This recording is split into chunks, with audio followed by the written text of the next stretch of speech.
aurkeztuko dizuet 12. zenbakia gainetik bada ere, gosea pizte aldera edo aurrera pentso bat egite aldera. Seguro asko batzuek jasoko zenuten, akaso ja irakurrita zaudete, baina beti etortzen da ondo errepasoa.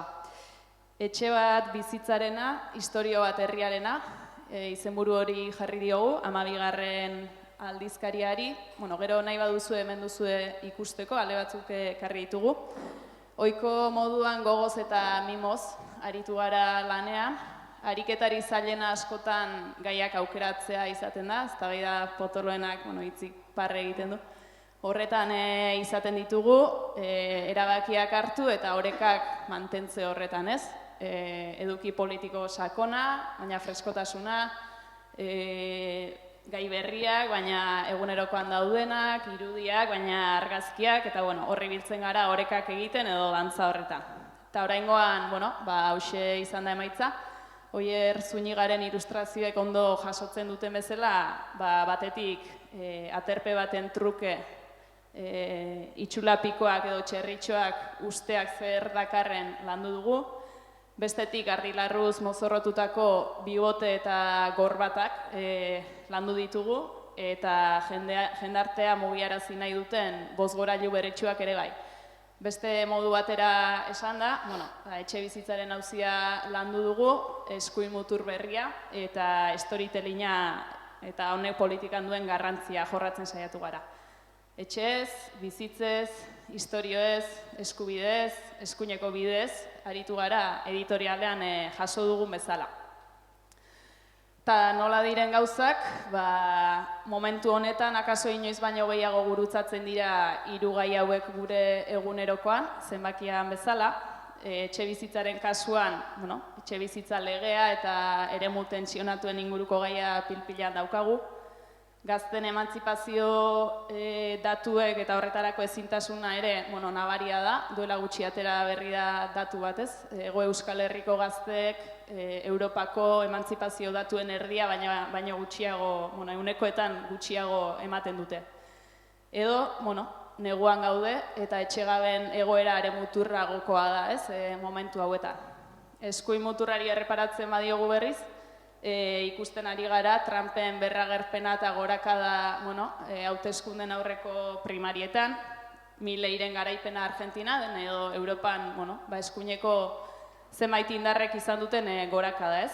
Eta storytellinga ere pilpilean daukagu, besteak beste hauteskunde ziklo bete-betean gaudelako, eta ez dakigu oso ondo noiz, baina beste batzuk ere laster izango ditugulako, ez? Eta storytellinga bada, politikan kontakizunaren bidez jendea limurtzea ere. Hau esan da, ausartuko naiz esatera momentu ezin hobea dela aldizkaria irakurtzeko, baina beti ere patxadaz eta ikuspegi kritikoarekin, begirada kritikoarekin, iratzarrek esan ohi duen bezala, eta zer topatuko duzuen aurreratuko dizuet.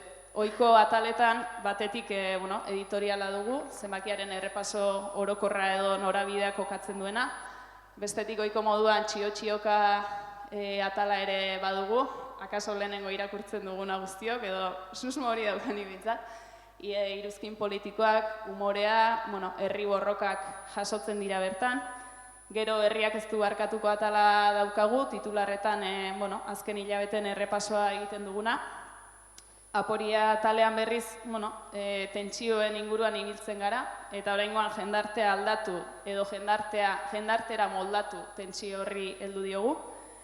Komikian lodifobiaren gordintasuna eta horren kritika jaso dugu, eta gomendioetan ohiko moduan ikusentzunezkoak, novelak, saiakerak, itzulpenak topatuko dituzue. Eta dosierretan berriz aurreratu dizuet hiru gaia zein diren, etxe bizitza, storytellinga eta eskuin mutur berria. Etxe bizitzaren kasuan batetik reportaje bat egin dugu Euskal Herrian etxe bizitzaren auziak izan duen bilakaera historikoa aztertzeko eta egungo egoera zein den aletzeko. Bestetik Unai Fernández de Betoño EH Bilduko kidea elkarrizketatu dugu, bereziki instituzioetatik egin daitekeen lan horren eta egiten ez den lan horren inguruan ideia batzuk jasotzeko.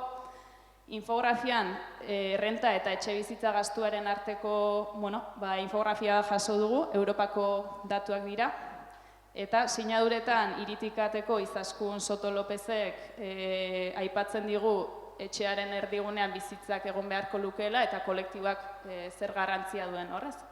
Eta azkena Mikel Ibarluze argazkilariaren lana izan da, justu etxe bizitza, eskuin muturra eta storytellinga gurutzatzen diren lana. Storytellingaren kasuan bi eduki nagusi topatuko dituzue, batetik lehenengo artikuluak jasotzen du zein diren storytellinga ondo egiteko arauak edo jarraitu beharreko edo kontuan hartu beharreko lau ardatzak, istorioa, denbora eta abiadura, markoa eta jendartearekin konektatzea hain zuzen, eta erreportajean storytellingaren adibidez berdinak jaso ditugu, batzuk gertuagokoak, besteak urrunagokoak. Adibide bezala, Estatu Batuetako politikagintzako adibide batzuk jaso ditugu.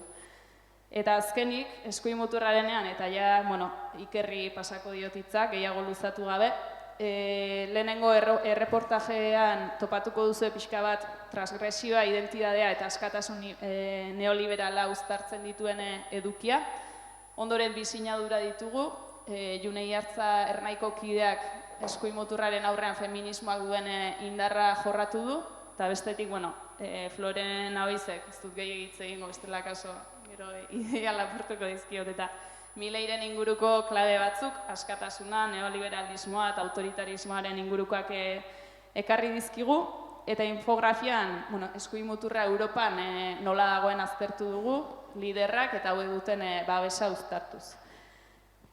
Irakurtzera animatzen zaituztet azkenekoz, eta orain ikerri emango diot hitza eta gozatu solasaldiaz.